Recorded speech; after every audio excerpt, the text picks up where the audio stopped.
As part of the centenary commemorations marking the end of the First World War, the community of Spennymoor in County Durham gathered together in their town hall to premiere a feature-length documentary film called Behind the Lines.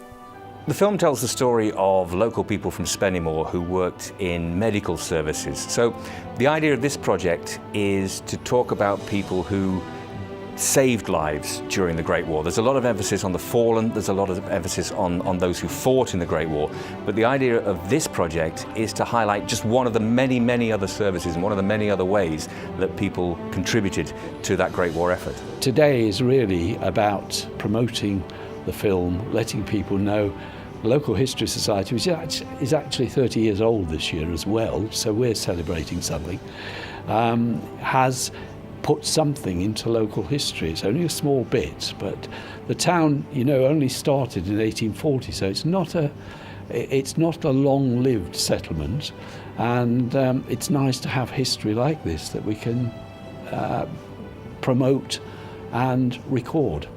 Featuring a variety of people from the area who worked in the medical support services during the war, the film concentrates on the story of one incredible woman.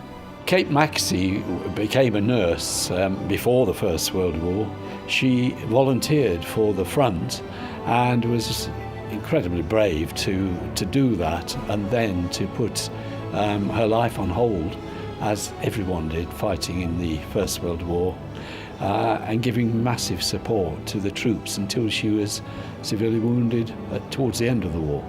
We've had the honour of working with many local history groups and community groups, and what these groups are doing with support from the Heritage Lottery Fund is investigating what happens on their doorstep. On a national level you can cover the big picture, but all of these groups, all of these history societies are working on local levels to tell the stories about their street, their community, their town, their village, and make sure that these stories and these individuals, these real people, are not forgotten.